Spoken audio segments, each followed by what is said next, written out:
Hey, what's for dinner? My name is Vander Puchert, and this is Finding Frequency. So, the reason I'm bringing up dinner is that the last couple of days, and I mentioned it in the previous episode, my son is enjoying some time with grandma in the countryside. So, Marta and I have been working away here at home, spending some quality time together behind our laptops, honestly, most of it. Except for a nice dinner time. I don't know if I spoke about it. We actually went out for a meal on Monday. Strange experience because it was in a restaurant that we frequented quite a lot before the pandemic. Thai food. We loved the place.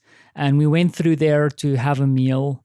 And Warsaw was completely quiet at the time that we went through. Arguably, when we went, it was also raining and the weather wasn't great. So I think that's also a contributing factor to the fact that things were so quiet. But then in the restaurant, there was enough space between people. And I'm talking about a restaurant that's usually packed to the brim. In fact, it's so popular that people tend to actually share tables there. So it wasn't uncommon for us to share a table with another couple or a bunch of friends and then just have a meal together. And in fact, this is Marta also texting me right now, and most probably to find out what I want for dinner.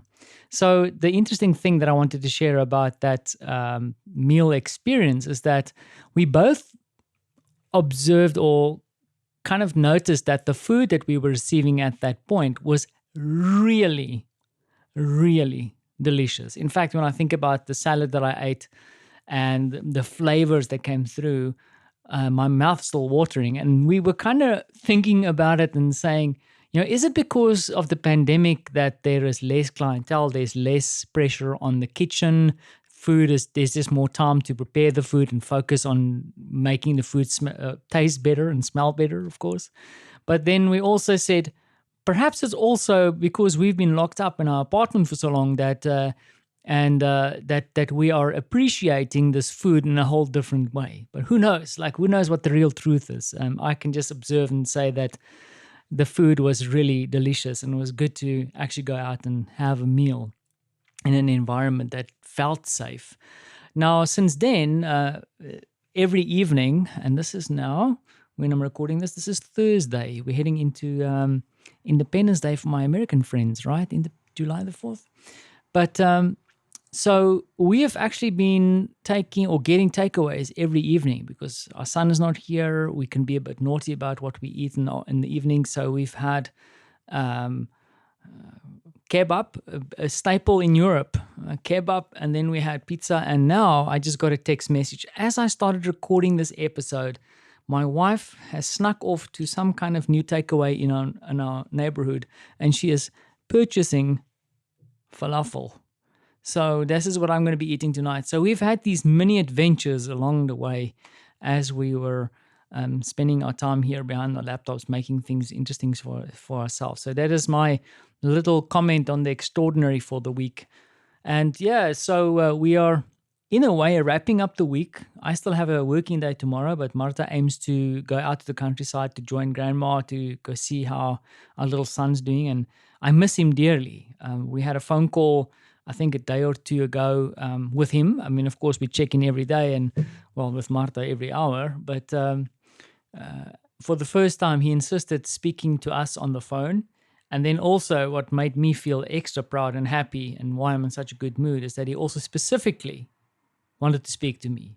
So that makes a dad's heart feel really warm. And that is definitely one of the extraordinary things that I've experienced this week is that my son actually wanted to have a conversation with me on the phone. So I think I'll leave this here. I hope that you enjoyed my little experiment yesterday with my friend Niels. Just a little bit of background. He shared with me this recording. I asked him the same set of questions that I've asked everybody. And he sent me some of his work in progress material. So when I asked him about this, he said to me that he's actually working on material. And this is one thing I appreciate about stand-up comedians and people like that they actually work on material and they prototype it, and I got to get a sneak peek of something that would probably, well, we got a sneak peek into something that's probably going to evolve into a set that he'll then further produce and then turn into something that he will hopefully be able to share with his audience. Also, the other thing I wanted to comment on is also what made me feel particularly happy about the piece that he sent me, even if you don't share that same sense of humor, is that he usually actually does his work or stage work in Danish. He's a Danish stand-up comedian, and from time to time steps into the world of English comedy. But I think comedy is one of those things that is really difficult to translate into another language or another culture. So I'm really appreciating that little feedback. And then, of course, also in all honesty, I haven't had any other comments come in. I don't think I have any recordings sitting in my inbox. I've asked a whole bunch of people for their feedback, but there is a strong contingent of folks who don't feel comfortable recording their own voices and sharing it for the world. But just strengthens my resolve to find more people and more content to share, and maybe for me to up my game to make these episodes a little bit more interactive and interesting to share. So that is my update. I need to get back to my keyboard. I've deadline this afternoon, so I just want to say thank you for listening, and yeah, keep safe, wash your hands, keep your social distancing going. We are still in the middle of a pandemic. Don't forget that. Ciao.